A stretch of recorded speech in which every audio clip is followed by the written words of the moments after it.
Hey everyone, and welcome to The Explainer. Today, we're diving into something we all struggle with: how to build good habits that actually stick.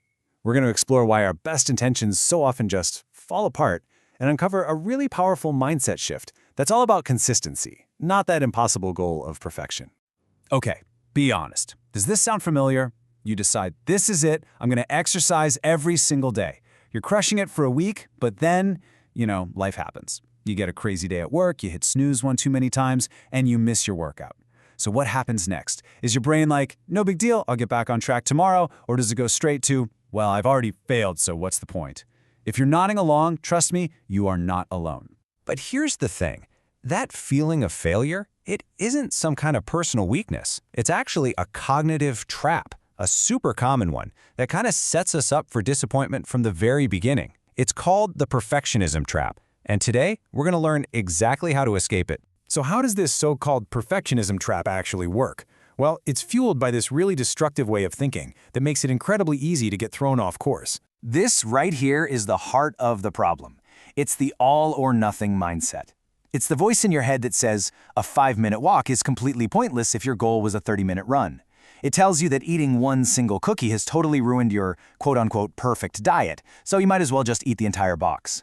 It leaves zero room for the messiness of being human, and it turns every tiny setback into a total catastrophe, which of course just kills our motivation. And this isn't just some vague feeling. It's a real, well-documented thing. Psychologists and researchers actually have a name for it: the value-action gap. It's that space between what we say we value, like our health or our growth, and what we actually do. We have these amazing intentions, but for some reason our actions just don't follow. And this diagram, it visualizes that gap so well. It shows that it's not just empty space, it's filled with very real barriers. I mean, some are practical, right? Like you're short on time or money, but a lot of them are psychological, not believing we can actually succeed or feeling like it's out of our control. And that perfectionist mindset, it just makes every single one of these barriers feel 100 times bigger. Some behavioral scientists put it perfectly. They say that perfectionism and procrastination are twin sisters. And it makes so much sense when you think about it. Why do we put things off? It's usually not because we're lazy. It's because the goal feels so huge and the standard we've set is so impossibly high that we're terrified of failing. So instead of even starting, we just don't. The fear of not doing it perfectly leads us to do nothing at all. Okay, so we've identified the villain in our story, perfectionism. Now let's talk about the hero, consistency. This is the turning point.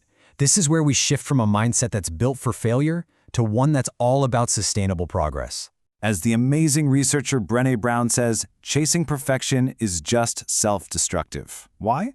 Because perfect doesn't actually exist. It's a finish line that's always moving, and trying to reach it is just a recipe for stress and burnout. So what's the alternative? Consistency. And this definition is everything. It's not about being a perfect robot.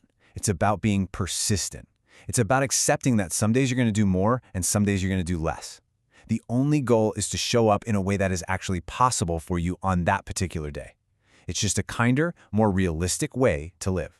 I mean, just look at the difference when you put them side by side. It's night and day, right? Perfectionism is this vicious cycle of stress and putting things off, setting a bar so high you're afraid to even try. But consistency, that's all about building momentum, one day at a time. It accepts that setbacks are part of the process and focuses on being realistic and kind to yourself. It's a system that's actually designed for you to win in the long run. This quote from habits expert James Clear should feel like a huge weight off your shoulders. Let me say it again because this is so important. Missing one single day has no measurable impact. It's not the one slip-up that matters, it's the overall pattern. See, the real damage isn't missing one workout, it's letting that one missed workout convince you to quit altogether. So if one missed day doesn't really matter, how do we build that long-term pattern of consistency? Where do we even start? Well, the key is to stop trying to change everything at once and instead find the one habit that kind of makes everything else fall into place. This idea is called a keystone habit. Think about a stone archway. The keystone is that one stone right in the middle that holds the whole thing up. A keystone habit does the exact same thing for your life. It's one small win that creates this amazing ripple effect of other positive changes. Exercise is the classic example of a keystone habit.